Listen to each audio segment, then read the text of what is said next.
11th की business study को start करने से पहले, व्यवसाय अध्ययन को स्टार्ट करने से पहले कुछ चीज मैं आपको बताना चाहता हूं कि व्यवसाय अध्ययन पढ़ना आपके लिए क्यों जरूरी है। क्लियर? चलें, एक इंसान की इनकम करने, देखो इनकम का एक फॉर्मूला होता है, इनकम जनरेट करने का एक फॉर्मूला होता है, income is equal to rate into time. एक आपका रेट होता है और एक आपका टाइम होता है। जैसे मान लेते आपने 12वीं पास कर ली, 12वीं पास कर लिया आपने, तो आपका रेट मान लो कितना 300 है।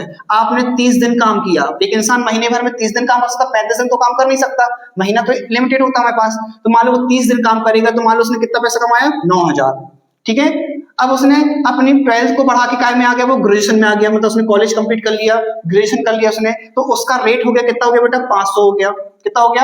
अब तो टाइम क्या है हमारे पास, लिमिटेड है, 30 ही दिन काम करेगा, तो इनकम कितनी बढ़ी उसकी, 15,000 हो गई। ऐसे ही अगर उसने मान लो पीजी कर लिया, पीजी करने से उसकी मतलब उसका रेट कितना हो गया, 800 हो गया। 30 दिन ही काम करेगा, कितनी इनकम हो जाएगी, 24,000। क्लियर? अगर मान लेते हैं वो बंदा पीएचडी कर ले, क्या कर ले, पीएचडी कर ले, उसका रेट हो जाता है 1000 हो जाता है। ठीक है, तो 30 दिन काम करेगा तो इनकम कितनी हो जाएगी उसकी, 30,000। क्लियर?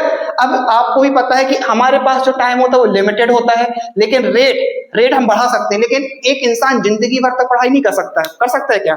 नहीं कर सकता। तो एक समय वो जाके रुक जाएगा। तो टाइम है हमारे पास लिमिटेड, रेट है लिमिटेड, तो इनकम भी कैसी हो जाएगी, लिमिटेड हो जाएगी बेटा। कैसी हो जाएगी, लिमिटेड हो जाएगी। इसीलिए अब एक व्यापारी आता है, एक बिजनेसमैन होता है, वो क्या करता है, अपने नीचे कुछ स्टाफ को रखता है। उसको पता है कि मैं अकेला काम करूंगा तो मैं 30 दिन ही काम कर पाऊंगा, 30 दिन ही काम कर पाऊंगा। तो वो क्या करता है, अपने नीचे एक स्टाफ बनाता है, स्टाफ रखता है काम के लिए। और जैसे मान लो उसने 100 लोगों का स्टाफ बना लिया, कितने का स्टाफ बना लिया, अब 100 लोग 30 दिन काम करेंगे, तो उस बंदे के लिए कितना काम हो रहा है, 3000 दिन काम हो रहा है। सोचो एक महीने में 3000 दिन हो जाएंगे। कैसे?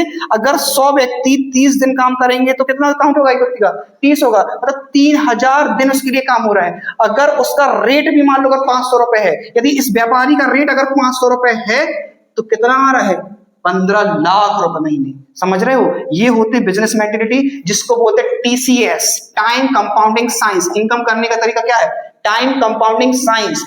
वही चीज हम सीखेंगे व्यवसाय अध्ययन में, कि आप अपनी छोटी सी दुकान को बड़ा कैसे कर सकते हैं, अपने व्यवसाय को बड़ा कैसे कर सकते हैं, अपने कारोबार को बड़ा कैसे कर सकते हैं। इसलिए व्यवसाय अध्ययन पढ़ना बहुत जरूरी है कॉमर्स वालों को, 12th वालों को, क्योंकि यहाँ पे बिजनेस के फंडे सिखाए जाते हैं। ठीक है, समझ में आया आपको? मिलते हैं अगली वीडियो में। अब अच्छे से स्टार्ट करना, बिजनेस स्टडी स्टार्ट होने वाली है। मिलते हैं अगली वीडियो में। Thank you.